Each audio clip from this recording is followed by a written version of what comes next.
seja muito bem-vindo ao Psicologia e Propósito. E hoje nós vamos falar sobre um tema que toca diretamente a nossa humanidade, a vulnerabilidade e também a coragem de ser imperfeito. A gente vive em uma sociedade que valoriza sucesso e controle e também mostrar fragilidade muitas vezes é interpretado como uma fraqueza. Mas é importante sabermos que negar emoções, esconder falhas e tentar sustentar uma imagem de perfeição pode gerar ansiedade, isolamento e também desgaste emocional. Hoje, para nos ajudar a entender mais sobre esse tema tão necessário, recebemos aqui a psicóloga Larissa Cardoso. Larissa, seja bem-vinda. Olá, muito obrigada. E aqui foi quase a mesma coisa, né? Laís e Larissa. É. Um trava-língua para quem está em casa. Sim. Larissa, conta pra gente um pouquinho da sua trajetória. Dentro da psicologia, você atende? Fala um pouquinho pra gente. Bom, prazer. Queria primeiramente agradecer pela oportunidade. É um privilégio estar aqui podendo falar sobre psicologia, sobre saúde mental. Bom, meu nome é Larissa, né, também. E eu comecei a minha trajetória dentro da psicologia lá em 2019.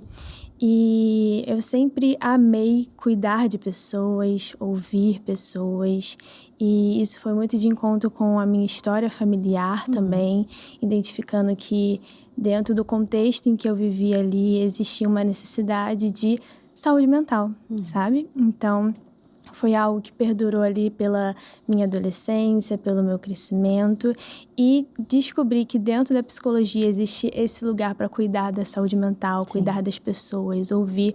Foi um espaço que eu me identifiquei muito e tive a oportunidade aí de fazer a minha graduação, e atualmente hoje eu atuo dentro da psicologia clínica, atendendo tanto presencialmente como online.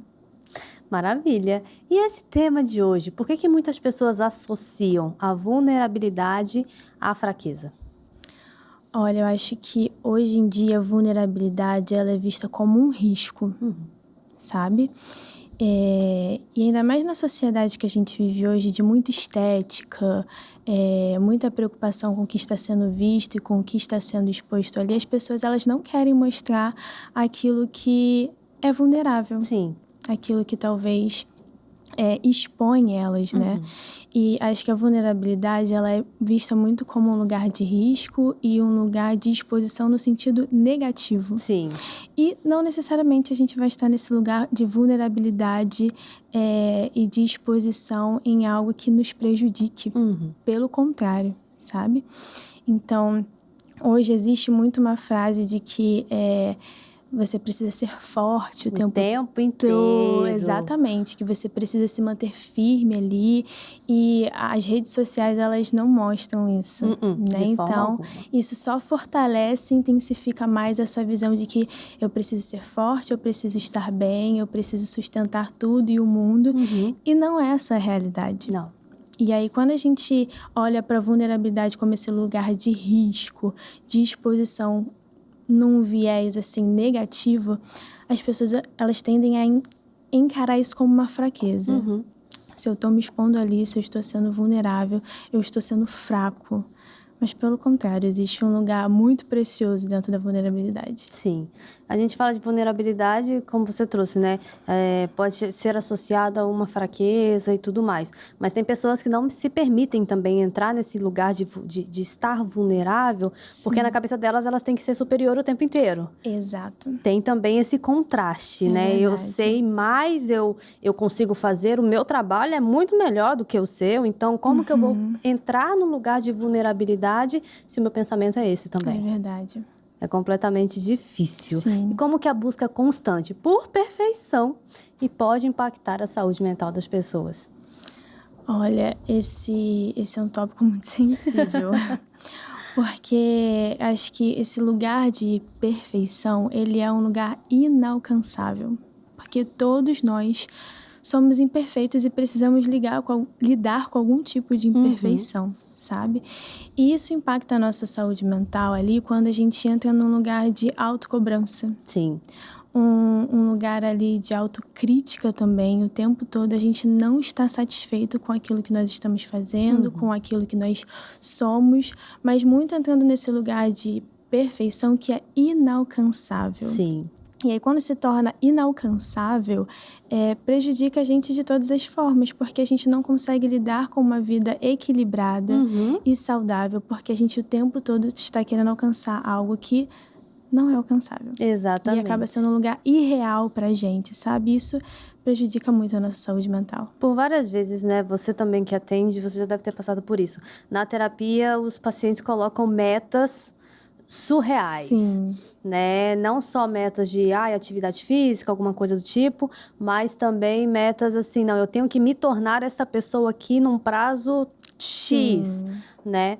E a gente precisa puxar essa pessoa de uma maneira tranquila e tudo mais, para trazer ela para a realidade e falar assim, vem cá, é uma meta alcançável? Sim. Né? E é exatamente isso, eles colocam essas metas lá em cima porque eles querem ser perfeitos naquilo dali, eles querem ser pessoas perfeitas, eles querem atingir aquela perfeição. Você também, como cristã, vai mais do que entender quando a gente fala que o único perfeito na Terra foi Jesus. É verdade. Né? E a gente tenta, a Bíblia fala pra gente buscar a perfeição, mas não, a Bíblia não fala que você vai alcançar a perfeição. Exatamente. É diferente. Então, assim, a gente tem que buscar. O que é buscar essa perfeição? É você estar constantemente vendo que você ainda tem mais alguma coisinha para melhorar. Sim. Você tem mais um pontinho que você pode chegar ali. Exatamente. Mas sempre vai ter mais um pontinho. É verdade. Né? E um lugar muito perigoso que eu vejo na perfeição, nessa busca, é o lugar da expectativa. Porque quando a gente está o tempo todo ali tentando alcançar o inalcançável, existe também uma expectativa inalcançável. Sim. E aí, um lugar de frustração muito sofrido. Sim. Porque a gente acaba não conseguindo lidar com aquilo que a gente não alcança e a gente se frustra. E aí entra, às vezes, num ciclo ali... ciclo sem fim. De paralisação e você não conseguir alcançar. E um lugar que eu acho muito perigoso, que é o lugar de descontentamento. O tempo todo a gente não se sente satisfeito com aquilo que a gente está vivendo. E isso também é muito perigoso na nossa vida cristã. Sim. Né? Que a nossa satisfação, ela precisa estar no Senhor. E quando a gente está buscando a satisfação em outros meios, que muitas vezes não vão nos satisfazer e são até inalcançáveis, a gente entra num lugar perigoso também. Com certeza. Com certeza. E aí vem aquele conflito entre a mente, o espiritual. Exatamente. E a pessoa fica mais naquela, mais para lá do que para cá. Sim. Né? E você falou aí a questão do descontentamento também, né? Tá um pouco ligado à frustração. Sim. Né? Eu acho que é impossível a pessoa estar frustrada e não estar descontente. Sim. Ela vai viver esses dois ao mesmo tempo. E é aí que a gente pega a caída da pessoa ali dentro da terapia. Exato. Né? E a pessoa precisa entender que não vai ser perfeito. Não tem como. A gente precisa ter metas, com certeza. Eu acho que pessoas que vivem sem metas não estão vivendo por viver. Sim. Né? Para que eu estou levantando hoje? Por que eu vim trabalhar hoje? Porque eu tenho um objetivo, porque eu tenho uma meta, porque eu tenho uma obrigação. Exatamente. Se eu não tiver isso dentro de mim, eu estou vivendo por viver, dia após dia. Exatamente. Sem nenhum objetivo, né? Sim. Enfim. De que maneira que a comparação com outras pessoas podem alimentar o medo de errar? No início você trouxe pra gente falando a respeito das redes sociais, que só mostram o perfeito, só mostram o bonito. Exatamente. Tem essa ligação também? Com certeza. Acho que a comparação, ela também nos coloca num lugar injusto. Porque quando a gente fica se comparando ali com a grama do vizinho, a gente não entende na sua profundidade o que ele precisou fazer para estar naquela grama. Sim. E muitas vezes a gente se compara com as outras pessoas sem considerar a história, o contexto, a realidade, o quanto aquela pessoa, assim, lutou para estar naquele lugar, ou vivendo aquela realidade. E muitas vezes a gente não tem as mesmas oportunidades, a gente não tem a mesma história. Então, acaba sendo uma comparação injusta diante daquilo que a gente está vendo ali. Sim. E as redes sociais é altamente prejudicial para a gente nesse tempo, porque a gente só mostra aquilo que a gente quer mostrar. Essa é a realidade. Ninguém mostra a realidade. Tem uma frasezinha que fala, né? Ninguém quer mostrar o filho feio. Exatamente. Porque, assim, nas redes sociais a gente consegue ter um filtro daquilo que eu posso falar ou não. Na vida real não é assim. Sim. Na vida real, a gente, às vezes, tá vivendo dias de luta, dias de sofrimento, mas no Instagram a gente está postando ali que a gente está bem, que a gente está sorrindo. Então, a comparação, ela nos leva muitas vezes a esse medo ali do julgamento, medo de errar, porque a gente quer mostrar o tempo todo que tá bem E esse lugar de comparação, quando ele leva ao medo, é esse lugar de julgamento de... Será que não estou vivendo da forma certa, da forma correta? Como que a fulana está vivendo tal coisa e eu tenho a mesma idade, estou no mesmo contexto de vida e eu não estou vivendo isso. E aí que entra, às vezes, a questão da vulnerabilidade, da gente não querer expor ali e falar porque a gente tem o medo de julgamento. E a gente só quer mostrar aquilo que é válido pra gente. Sim. Eu tento sempre buscar os dois lados, né, da moeda. Tem um lado da pessoa que se compara com a outra e pode até estar julgando a outra. Por que ela está vivendo isso e eu não? A gente é da mesma idade, como que ela alcançou e eu não alcancei? E eu vejo também o lado da outra pessoa que está sendo julgada e sendo usada como comparação, né? O que pode se passar na cabeça daquela pessoa? Por que eu olho sempre esses dois lados? Porque já aconteceu comigo em terapia, né? Sim. De eu pegar uma paciente e falar assim, poxa, mas por que se comparam comigo? Por que me colocam nesse lugar de comparação? Eu estou vivendo a minha vida, sabe? Eu estou fazendo o meu trabalho. E por que estão fazendo isso comigo? E aí a gente traz para a realidade daquela pessoa o que você fez. Exatamente, o que você fez para sua grama estar verdinha? Exatamente. Qual foi a tua caminhada para sua grama estar verdinha? Laísa passou 5 anos dentro de uma faculdade de psicologia. Sim. A Laísa fez 2 pós-graduações. A Laísa está se atualizando, lendo isso, lendo aquilo. A Laísa está atendendo, mas ainda assim existem julgamentos por detrás que vem para poder falar que, olha o que ela está fazendo, olha o trabalho dela. Sim. Como que a Laísa lidaria com isso? A gente muitas vezes não quer pagar o preço que a outra pessoa paga para poder viver. Mas hoje... falar é muito mais fácil, né? Não, com certeza. Julgar é muito mais fácil. Exatamente. E assim, hoje a gente vive contra o tempo, né? As pessoas hoje, elas não têm a paciência e viver o momento de espera ali para poder estar, às vezes, vivendo a mesma realidade que o outro. Sim. E uma coisa que eu vejo que dificulta um pouco nesse processo de comparação é que hoje a comparação ela não é vista como algo para te impulsionar, mas algo ali para te fazer às vezes ir para baixo. Te desvalorizar. Exatamente, perfeita essa palavra. Porque eu posso olhar para você que está correndo atrás da sua vida profissional, se especializando e me inspirar nisso e falar, caramba, que legal que ela está fazendo isso, eu posso chegar nesse lugar. Exato. Mas hoje as pessoas elas olham e elas pensam, nossa, minha vida está péssima. Nossa, como que eu não cheguei? Por que eu não consegui fazer da mesma forma? E tá começando a existir esse lugar de não mais ali uma admiração. Mais uma inveja. Exatamente. Eu escutei outro dia, uma psicanalista, já deve ter ouvido falar dela, Andrea Vermont. Sim. Participa de vários podcasts, aí começa a aparecer os cortezinhos dela pra mim no Instagram, no TikTok. E, gente, aquela mulher é ótima. Sim. Produção, se conseguirem chamar ela aqui, eu acho que vai ser um programa extraordinário também. E ela estava falando exatamente sobre isso. Ela falou assim, as pessoas acham que inveja por exemplo, Larissa, nossa, que bonito o teu blazer. Isso não é uma inveja. Não é porque eu me inspirei e vou comprar um blazer igual o seu que eu tô com inveja de você e tô com inveja do seu blazer. Sim. Inveja por que a Larissa pode ter um blazer desse e eu não? Ela não merece esse blazer. Exatamente. Sabe? Isso é uma inveja. Mas a inspiração que você deu pra mim, de falar assim, poxa, ficou bonito, será que fica bonito em mim também? Nossa, olha, vesti, ficou bonito, vou comprar um pra mim também, Larissa. Isso não é inveja. Você está inspirando algo dentro de mim. E hoje as pessoas, elas se sentem até receosas de, por exemplo, conversar e falar, olha, eu comprei esse blazer aqui, porque na mente, e se eu falar, ela vai achar que eu tô querendo me mostrar. Vai achar que eu tô com inveja e tudo mais. E aí entra essa questão de até entender, né? Se eu tô me comparando para poder me impulsionar, ou se eu estou me comparando para poder jogar para baixo. Exatamente. Né? Muito difícil. Autoconhecimento da pessoa. É verdade. De novo, todo programa fala a mesma coisa, tá? De novo, como que a gente consegue lidar com a questão de vulnerabilidade e a coragem de ser imperfeito? Autoconhecimento. Todo programa eu falo que se resume aqui, a gente conseguiria resolver 80% dele com o autoconhecimento. Quando a pessoa ela sabe quem ela sabe os seus limites, ela entende até mesmo esses conceitozinhos, né? Que era um conceito que eu mesma tinha errado a respeito de inveja, por exemplo. E que eu precisei escutar outra pessoa, outro profissional com mais tempo de experiência explicando para entender, gente, realmente... Não é porque eu me inspirei num blazer de outra pessoa que eu tô com inveja dela. Exatamente. A inveja é não querer que ela tenha para eu poder ter. E isso que é difícil. né? Autoconhecimento. Sim, é Tudo muito se resume no importante. É autoconhecimento. verdade. E como que a experiência de rejeição no passado pode influenciar o medo que a pessoa tem de se expor hoje? Assim, eu acho que a rejeição, ela precisa ser olhada assim com muito cuidado, né? Porque na maioria das vezes o cenário de rejeição é um cenário ali com falta de validação, Uhum.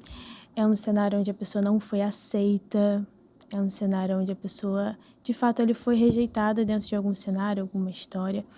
E quando eu me sinto rejeitada, existe um medo muito maior ali de exposição Sim. e de querer se sentir aceita, né? A gente faz esse movimento, então a gente precisa da validação, a gente precisa que o outro aprove o que eu tô falando, que o outro aprove o que eu tô me posicionando, e aí existe esse lugar de medo de errar, Uhum. né? Então, vem esse pré-julgamento, de certa forma, ali, de olha, o que eu preciso fazer para eu não me sentir rejeitada aqui nessa situação?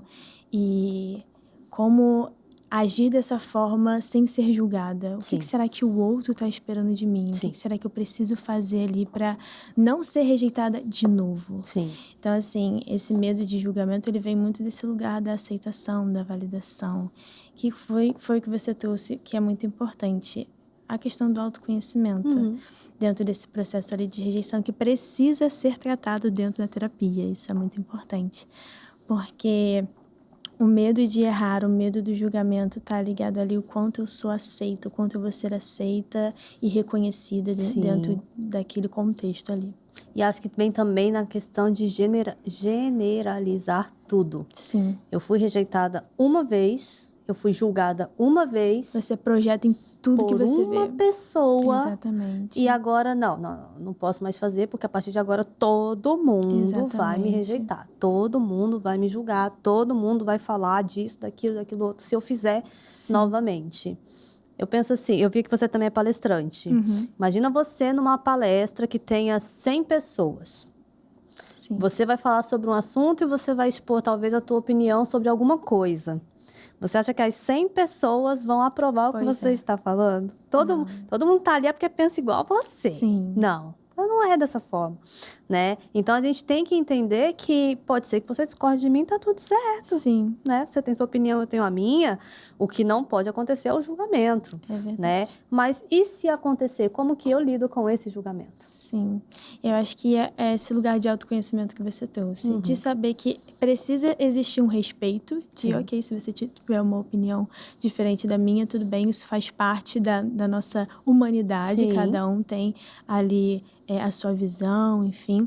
Mas existe esse lugar do respeito, da gente entender que a gente pode expor, a gente pode falar, a gente não precisa se prender a isso Sim. por conta da opinião dos outros. E aí tem até aquela frase que fala assim, quando você quer agradar todo mundo, você não agrada ninguém. Sim. Né? Porque o tempo todo você tá, vamos dizer assim, numa skin diferente para poder agradar as todo pessoas, mundo. para poder agradar o chefe, agradar quem tá ouvindo, agradar quem me chamou para palestrar. Então, assim, não tem como. Não dá. E aí, por isso que a gente ter essa autopercepção e esse autoconhecimento bem elaborado e firmado nos ajuda ali a ter o nosso posicionamento e a não temer aquilo que podem achar. E até mesmo uma autoconfiança, né? Sim, com certeza. Sei lá, eu lembrei, não sei porque eu lembrei agora daquela frasezinha da Gestalt, que fala que tem a oração da Gestalt, sou quem sou e não sei o que lá. Mas é basicamente isso, a gente tem que ser quem a gente é. Sim. E como cristãs, né? Não é assim, me engula se você quiser, me aceite se você quiser. Não, mas eu também não tenho necessidade de mudar quem eu sou só para te agradar. Exatamente. Né? E aí, tá vendo? Eu te falei no início do programa, né? Eu te falei no off aqui, eu falei, um assunto vai puxando o outro. Sim. Não é também aquela questão de você ser mal educado com as pessoas e achar que todo mundo tem que te engolir. Uma coisa é você mostrar quem você realmente é. Sim. Mas hoje em dia as pessoas estão usando essa desculpinha, né? Eu sou desse jeito, eu falo mesmo. Se quiser, você me aceite. Não é dessa forma. Existe o limite, Exatamente. o respeito. E isso é importante. A gente pode ser nós mesmos dentro dos limites, sabendo se posicionar, tendo uma comunicação assertiva diante disso. Aí falaram aqui no meu ouvido, a frase da Gestalt é: eu sou eu, você é você. Sim. E é basicamente isso. Eu sou quem eu sou e eu tenho que ser quem eu sou e você tem que ser quem você é. Sim. Se der legal, nosso pensamento vai, a sua opinião com a minha opinião, vai dar mate, vamos colocar assim. E se não der, também tá tudo certo. Eu respeito a sua, você respeita a minha. Mas eu não preciso me moldar. Imagina se toda semana que eu tô aqui gravando, eu me molde pra eu me encaixar no convidado que tá aqui no podcast. Sim, mas posso te trazer um ponto que eu acho interessante nesse sentido? É que hoje as pessoas, elas querem ser parecidas o tempo todo. Sim. Então, por exemplo, hoje se existe um sapato do momento, uma roupa do momento, as pessoas elas vão ali se moldar a isso. Se eu não estou dentro dessa realidade, isso me gera crise de identidade, isso me gera crise de aceitação. E a gente entra nesse lugar de perfeição, de que não, eu só posso me sentir aceita e me sentir parte de um contexto se eu estiver vivendo da mesma forma. Sim. E não, cada um tem a sua individualidade, a sua autenticidade, e é importante, isso faz parte da sua identidade como pessoa. Sabe quem que eu lembrei agora? Não sei se eu posso falar o nome da pessoa. Daquela influencer, acho que eu posso dizer. Eu vou falar. Cela. Sabe quem é? Que ela Já ouvi falar. começou a mostrar nas redes sociais uma vida que não era dela, mas ela se fingia de milionária, se fingia de rica e tal. Aí eu fico pensando assim, tá, ela estava sendo uma atriz ali, mas profundamente, será que ela tinha alguma insatisfação com a vida dela, com a vida pessoal dela, a ponto de criar um personagem nas redes sociais? Hoje ela tá muito bem, ela foi assistir, acho que o Globo de Ouro, sei lá, ao lado do namorado, noivo, milionário dela, né? Acho que colou a história dela. Depois que veio, deu certo de alguma forma. Deu certo de alguma forma. Se foi saudável, outros 500. Então, exatamente, deu certo. Se era certo mesmo, não sei. Mas como que será que era o pessoal dela? Será que ela tinha alguma insatisfação? Não sei, não conheço, nunca conversei, nunca fez terapia comigo. Mas será que ela tinha alguma insatisfação a ponto de criar um personagem para tentar se encaixar ali naquele mundo que ela admirava, que ela desejava fazer parte? Não sei. Mas hoje, não nessa proporção, né? De falar na rede social, eu sou assim, não ser. Mas existem as pessoas que elas vão se moldando e se descaracterizando para entrar, né? Nessas... Enfim, para serem aceitos. Sim, eu vejo isso muito presente hoje na geração ali de adolescentes. Uma crise de identidade, assim, muito forte, de que se eu não fizer parte, eu não sei quem eu sou. Se eu não... tiver com o celular do momento, se eu não estiver vivendo aquilo que o TikTok está mostrando, fazendo a trend e tal, eu tenho crises de identidade, não sei quem eu sou. E aí entra nessa busca incessante por se sentir parte, por se sentir aceito e um lugar de perfeição também. Não consegue entender que ele é imperfeito. Exato. E que tá tudo certo. Eu acho que o mais sério, né, em relação a adolescentes... A gente já viu casos aí na mídia de adolescentes, às vezes, até perdendo a vida por conta de desafios. O desafio do desodorante. Teve um tempo atrás que tinha um tal de elefante, não sei o que era, não sei se elefante, alguma coisa. Era um desafio que lançaram, sabe? E aí, não entrando nesse âmbito, mas vem uma falta de olhar dos pais ali, o que esse adolescente está vendo no telefone, na rede social. Mas... acho que o principal é realmente isso, é o querer ser aceito, né? É o querer fazer parte. Talvez você só faz parte desse grupo se você passar por esse desafio. E não consegue medir as consequências, não consegue entender que, opa, peraí, esse lugar aqui não me cabe. Né? Eu posso muito bem ser imperfeito como eu sou, eu não preciso fazer parte desse grupo, porque esse lugar aqui não é para mim, não é meu lugar. Né? Então, assim, a questão dos adolescentes, eu acho que hoje em dia tem sido mais séria do que qualquer outra idade, E assim. é ter esse olhar de, faz sentido pra mim? Porque às vezes o que está sendo proposto, o que as pessoas estão fazendo não faz sentido pra gente, não faz sentido para aquilo que a gente acredita, para aquilo que a gente quer viver, mas para se sentir aceito, a gente se submete a situações que não faz parte nem dos nossos valores. O problema é depois. Quando você quer sair daquela situação, você não sabe como mais sair daquela situação, porque você criou um personagem. É isso aí. Você criou um personagem. Sim. Né? Tá vendo? Um assunto vai puxando o Sim, outro. muito bom.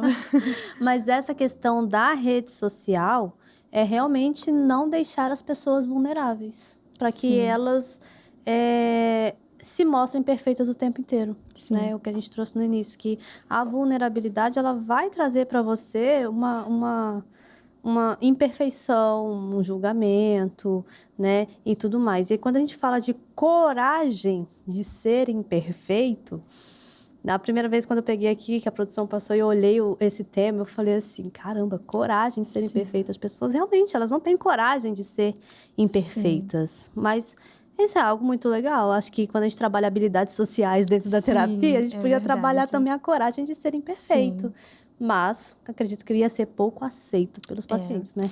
Assim, eu acho que você, primeiramente, reconhecer que você é imperfeito vem desse lugar de aceitação. Uhum. A gente precisa aceitar as nossas imperfeições. Sim.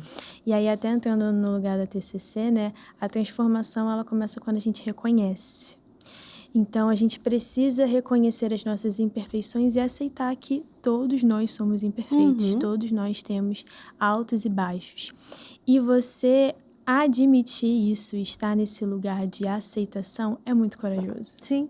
Extremamente corajoso, porque Sim. não é fácil. É muito difícil a gente encarar os nossos erros, encarar as nossas dificuldades ali. E isso, de fato, é um ato de coragem. Uhum.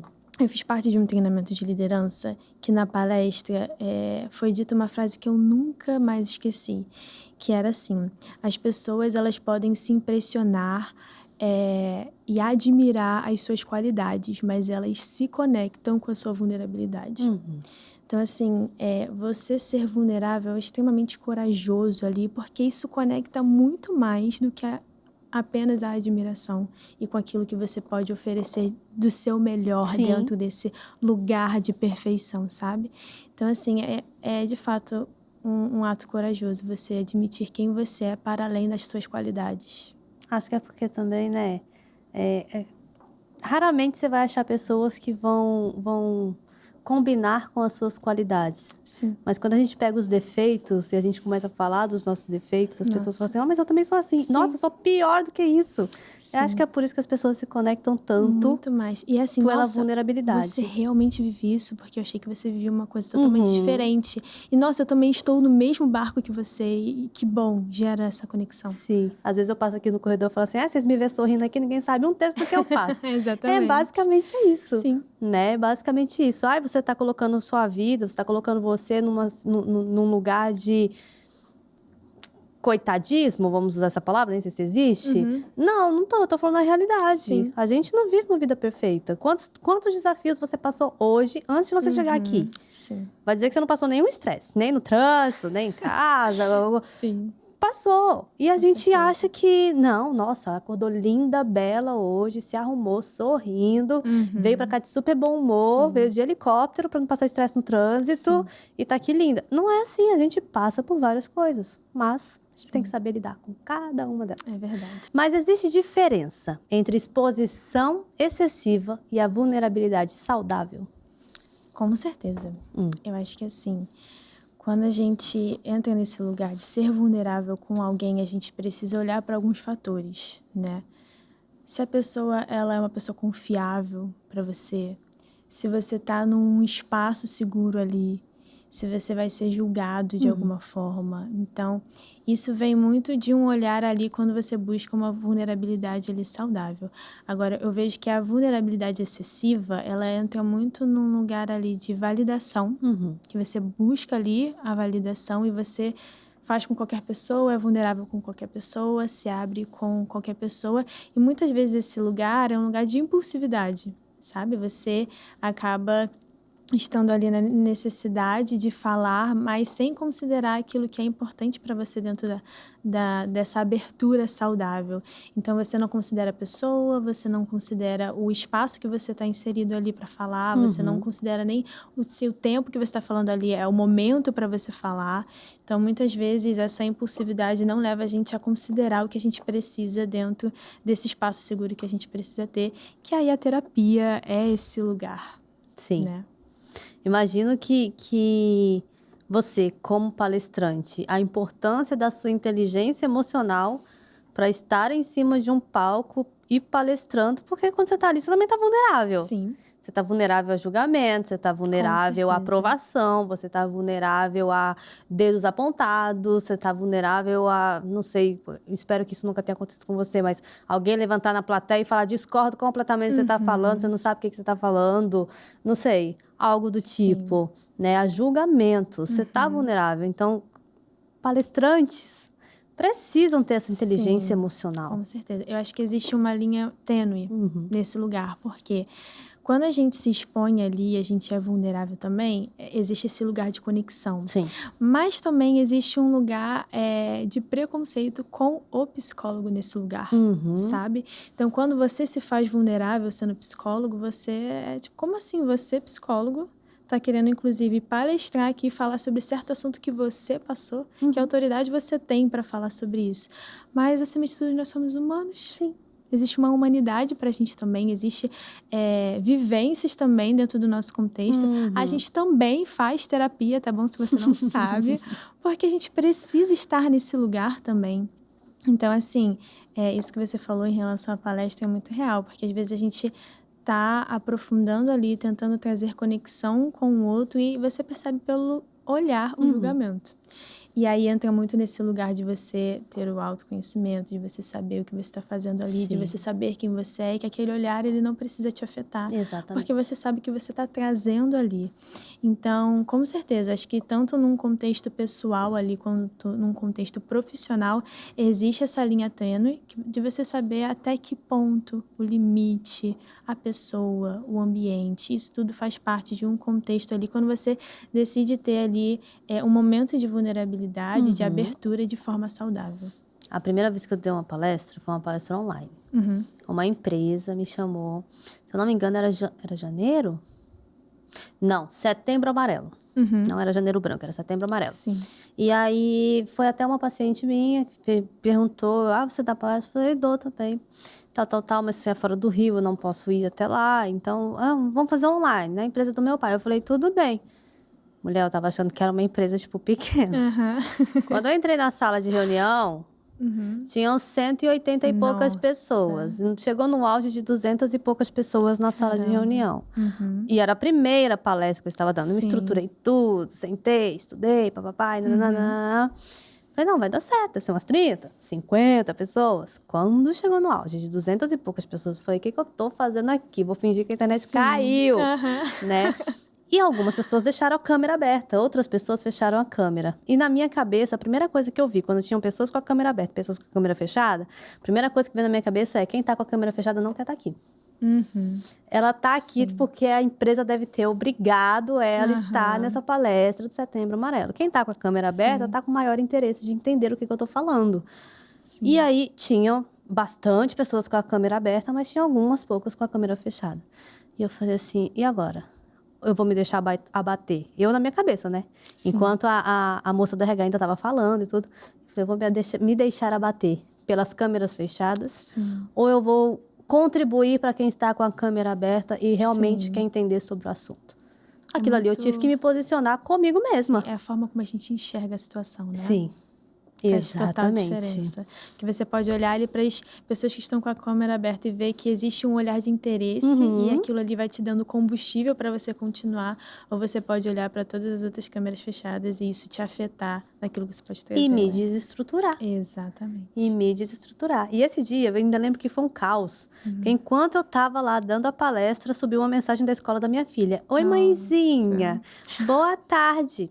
É que a Zoe tá com febre. Nossa. Aí eu, Aí eu respondendo a mensagem aqui, continuei dando a palestra. Só um minutinho que eu já vou buscar. Aí meu marido passou assim na sala e eu passei o celular pra ele e falei, vai lá, pega a menina.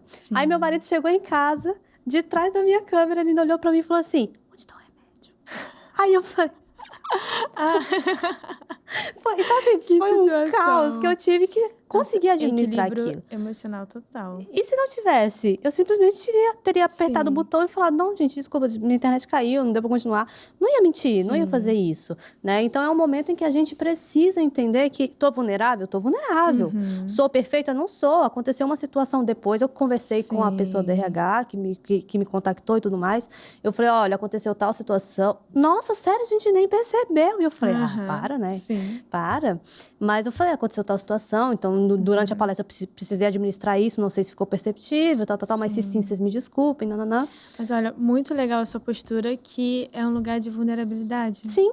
Você poderia muito bem fingir que nada aconteceu ali e, olha, foi ótimo, né? Deu tudo certo. Mas não, pediu perdão ali, reconheceu que talvez poderia ter E falaram, não sei se ela mentiu pra mim ou não, Exatamente. mas falou que ninguém percebeu. Mas, É, gente, enfim, precisa acreditar, né? acreditei. Mas muito E bom aí, no exemplo. final, ainda abriram espaço pra perguntas e realmente, só quem fez pergunta foi quem tava com a câmera aberta. Sim. Sabe? Mostrando claramente que quem tava ali com a câmera fechada não queria estar ali, não tava nem aí pro assunto. Mas se de 220 pessoas que estavam me assistindo, que estavam ali pelo menos, que estavam ali escutando, serviu para pelo menos 180, 170 que estavam com a câmera aberta, atingi meu objetivo. É isso aí. Agora eu vou ficar chorando as minhas pitangas, porque eu não consegui atingir os 220. E olha, às vezes a gente fica olhando para o que não foi atingido, muito nesse contexto que a gente está conversando aqui, de perfeição. Sim. Não, a palestra ela tinha que ser perfeita, ali não tinha que ter tido nenhum erro, nenhum imprevisto, mas a vida ela não é feita dessa forma. Se não fosse a sua filha, ia passar uma mosca na sua frente, você ia se distrair e achar que isso seria um problema. Sim. Então, assim, a gente precisa encarar a vida de forma real. Então, tudo bem, aconteceu essa situação, você conseguiu contornar, conseguiu resolver ali, e a vida seguiu de forma imperfeita. E você não morreu. Tô né? viva. Tá Ainda viva. fiz outras palestras depois. Então, assim, Perfeito. serviu de experiência pra mim. Porque Sim. agora, toda palestra que eu faço, É. eu falo assim, nossa, mas foi muito melhor do que aquela Sim. primeira que foi E um não caos pra mim. te paralisou, né? Porque às vezes esses cenários de erros, digamos assim, de medo ali, de como foi, poderia ter paralisado você. E, nossa, se online foi assim, presencial... Vai ser um terror. Exatamente. E não, você lidou bem. Graças a Deus. Sim, mas é bom. Inteligência emocional, gente. A gente Sim. tem que entender essas coisas.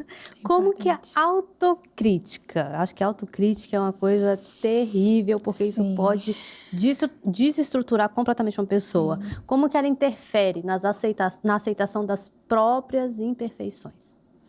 Olha, a autocrítica, ela nos leva muito para um lugar de autocobrança excessiva. Né? Você o tempo todo tá ali se criticando por qualquer coisa que você faz, qualquer situação, qualquer posicionamento, qualquer fala. E muitas vezes isso, de fato, não nos leva à aceitação, porque a gente sempre quer estar fazendo certo dentro do nosso padrão ali que a gente enxerga. Porque uma coisa muito importante da gente entender nesse cenário todo é que cada um tem uma percepção. Né? Então, para mim, talvez vou usar a situação da sua palestra, para mim foi maravilhoso, você falou super bem e, nossa, adorei você. Na sua percepção foi péssimo, horrível, não abrir a câmera, não... Lugar de crítica, lugar ali dessa autocobrança de não foi suficiente, não é suficiente. Quando você entra nesse lugar ali de não se sentir pleno e suficiente no que você está fazendo, você está nesse lugar de crítica o tempo todo e você não se aceita dentro daquilo que você precisa.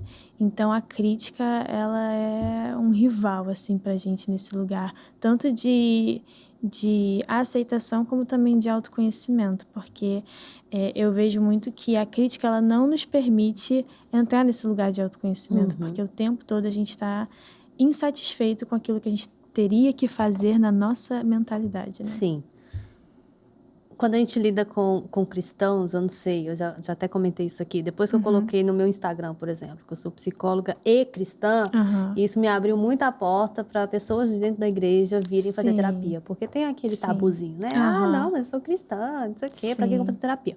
Então, assim, me abriu muito a porta para isso. E aí, quando a gente lida com essa questão de autocrítica com cristãos, geralmente eles tentam usar isso contra a gente, né? Aí eles falam assim, mas a Bíblia não fala Que se me mandarem andar 1 milha, eu tenho que andar 2? Aí eu fico assim, ai, não. Você Mas tá usando a olha, Bíblia, usando a Bíblia pra isso? da graça. Exatamente. A graça hoje é... A graça e a misericórdia do Senhor é o que rompe as barreiras da crítica. E eu ouso em dizer que, vendo até dentro de cenários que eu atendo na clínica, que pessoas com essa autocrítica têm muita dificuldade de entender a graça do Senhor. Porque o que é... Eu sempre explico dessa maneira.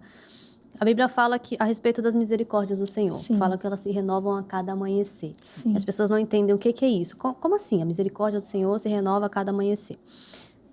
Eu entendo que errei hoje. Eu tenho que ficar me martirizando porque eu errei hoje? Não. Amanhã de manhã, entre aspas, vou estar com a ficha limpa e eu vou ter a oportunidade de fazer de novo. Exato. Porque a misericórdia do Senhor se renovou sobre a minha vida. Exato. Isso não é um lugar ali, às vezes, de... então estou permitida errar sempre. Não, mas é entender que sempre existe um recomeço a cada manhã. Tem uma chance de você pegar e você fazer de novo. Exato. E você tentar acertar de novo, sabe? E aí, quando trabalha essa questão de perfeição e de autocrítica, não consegui, não deu certo, eu não sou capaz. Onde foi que você errou? Primeiro, vamos reconhecer o erro. Onde foi que você errou? Sim. O que não deu certo? O que você pode fazer para tentar dar certo agora? Exato. Ok, então amanhã você começa de novo, né? Eu uso isso também muito. Eu tenho pacientes de questões de emagrecimento, estão em processo de emagrecimento e tudo mais. E aí falam, pisei na bola, na dieta. Nossa, fim de semana eu comi muito doce, papapá e ppp, agora eu tô desmotivado. Opa, peraí. E amanhã você não pode começar de novo? Sim. Aí, amanhã é quinta, né? Vamos deixar pra pegar segunda. Eu falei, não, aí peraí, aí também não. Vamos começar amanhã, entendeu? Não tem problema, mas entender que eu não sou perfeita. E a misericórdia do Senhor vem pra mostrar isso. Exatamente. Porque se a gente fosse perfeito, não precisava ter a misericórdia do Senhor. A gente ia estar sempre na perfeição, nunca ia errar, né? Mas é exatamente isso. E aí as pessoas, elas têm essa autocrítica e essa autocobrança o tempo inteiro, e esquecem realmente da graça e da misericórdia na vida delas. E muitas vezes isso atrapalha até o relacionamento com Deus. Porque assim, se eu tenho essa autocrítica ali muito aguçada, eu tenho dificuldade de entender a misericórdia do Senhor comigo. Então eu acho que da mesma forma que eu estou me criticando, o Senhor também está tendo esse olhar de crítica comigo, quando eu não entendo sobre a graça e sobre a misericórdia. E aí muitas vezes a gente entra num lugar de religiosidade e não de relacionamento com Deus. Exatamente. E aí daria outro podcast, né? Dá. Muito fácil. E de que forma o medo do julgamento vai limitar a pessoa num crescimento pessoal? Eu gosto dessa parte. Eu acho que assim, o crescimento pessoal não está atrelado apenas a vitórias. E as pessoas, elas só tendem a ver por essa ótica, sabe? Crescimento pessoal, ele tá nos erros, tá ali nos altos e baixos. E muitas vezes a gente tem essa dificuldade de atrelar ali e ter esse medo ali por conta de não estar tendo o crescimento que a gente acha que a gente deveria ter. Uma coisa que eu aprendi muito no meu processo terapêutico é que o erro, ele nos ajuda a desenvolver habilidades. E essas habilidades, elas nos tornam pessoas melhores. Eu acho que é bem aquela frasezinha, eu aprendo mais com o meu erro do que com os meus acertos. Sim, exatamente. E assim, o erro, ele nos coloca num lugar de crescimento tão grande, que às vezes muito mais realmente do que os nossos acertos. Mas muitas vezes a gente não quer estar nesse lugar. Não. Tenho medo ali do julgamento, tenho medo de se arriscar. Isso é um ponto também dentro desse medo. Mas o crescimento pessoal, ele não está ligado apenas àquilo que a gente pode levantar como um troféu na nossa vida e de que, nossa, dei certo. Não, o dar certo é estar no lugar também dos baixos. Ali, de vulnerabilidade, de dificuldade. E muitas vezes é nesse lugar de erro, de vulnerabilidade, que a gente consegue reconhecer aquilo que a gente precisa mudar para poder, de fato, alcançar um crescimento saudável, que não está ileso dos erros, mas nos leva a ter os acertos. Mas a gente precisa reconhecer também qual foi o nosso erro e querer aprender com ele. Com certeza. Existem pessoas que não querem entender, reconhecer que erraram e dessa forma elas não aprendem com o erro. Elas permanecem. Elas permanecem ali. e elas permanecem ainda repetindo os mesmos erros, Sim, enquanto ela não conseguir entender o erro dela e aprender com esse erro, ela não vai conseguir ter um crescimento isso aí. pessoal. Exatamente. E- Porque, assim, o erro, muitas vezes, ele... e o medo e o erro, o medo como uma emoção, né? Geram pensamentos, emoções desconfortáveis para a gente. Uhum, Então, a gente tem automaticamente dificuldade de lidar com isso, mas sim. tudo vem também ali da forma como a gente enxerga, né? Eu posso olhar para um erro e me martirizar Uhum, e achar que eu não vou crescer a partir disso e ficar ali me chicoteando de que, nossa, eu errei, não deveria ter feito dessa forma, poderia ter sido tudo diferente. Ou eu posso olhar com uma outra ótica de, olha, o que eu posso aprender com isso daqui? Qual é a habilidade que eu posso desenvolver a partir disso para melhorar, para crescer, para evoluir sim, e para me tornar uma pessoa melhor? sim. E é esse o ponto onde entra a terapia. Sim, Porque geralmente quem está na terapia não consegue é entender verdade. isso daí, né? E além de ficar no ciclo, e existem também as pessoas que entendem, mas ainda assim não conseguem sair do ciclo Sim, sozinhas, né? E aí você falou a respeito da coragem de arriscar. sim, Poxa, se eu já fiz e eu já errei, por que que eu vou tentar de novo? Eu vou exatamente. fracassar de novo. Uai, mas quantos por cento de chance você tem Qual de é a fracassar? evidência que você tem disso, Então, né? vamos colocar em 50-50? Você tem 50% de chance Sim, de acertar de novo e 50% de chance de sim, fracassar. Mas se você aprendeu com o teu erro, acho que as chances de acertar, elas crescem um sim. pouco. Então, sai do 50-50, Uhum, né? E as pessoas exato. precisam entender isso. Eu queria até trazer algo aqui para encorajar vocês, dentro da minha história. Quando eu me formei, eu fazia parte de uma empresa, né? E aí eu atuava lá dentro da parte administrativa, Uhum, muito ligado, de certa forma, ao RH. uhum, Só que o meu desejo sempre foi viver da clínica, né? E eu sabia que em algum momento eu ia precisar dar esse passo, me arriscar, porque, gente, eu não tinha nenhuma certeza ali de que poderia dar certo. né, e quando a gente chega na clínica, a gente não chega com 20 pacientes. Às Não. vezes a gente passa 3, 4, 5 meses com um paciente só. Exatamente. E assim, eu sabia que em algum momento da minha vida eu ia precisar arriscar. E aí entra muito nesse lugar de fé também, de você confiar naquilo que o Senhor tem para você, daquilo que você entende que Ele está te direcionando. Uhum, E aí você colocar o pé para Deus colocar o chão, tipo uhum, isso, né? E aí, só que além disso, né, de ter esse desejo e saber que eu precisava me arriscar em algum momento, eu entendia que eu precisava me preparar para essa fase.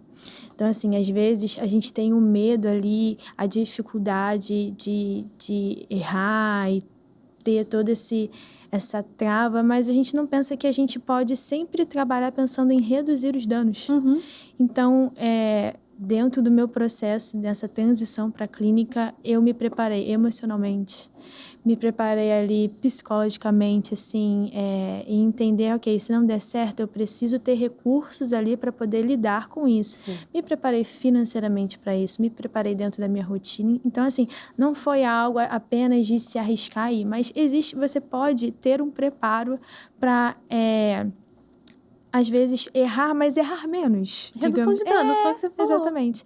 Então, assim, eu tive a oportunidade ali, depois de fato, fazer a transição e, assim, foi a melhor decisão que eu tomei. Isso não me levou a ter... vamos lá, isso não me isentou de ter dificuldades, tá? Sim. Clínica é real, tem seus altos e baixos, teve pacientes, teve gente entrando, teve gente saindo, Uhum. mas a forma como eu encarei essa realidade, entendendo que tudo bem se eu errasse, tudo bem se não desse certo de início, tudo bem, eu iria lidar porque eu sabia que era um sonho, eu tinha e tenho as convicções que eu quero viver dentro da minha profissão. Sim. Então, assim, existiu sim o medo de errar, existiu o medo de julgamentos também, mas eu tive e estive elaborando muito bem o meu autoconhecimento, as minhas convicções, aceitando que eu poderia errar e que poderia não dar certo, mas que eu também poderia fazer dar certo, entendendo que os erros fazem parte.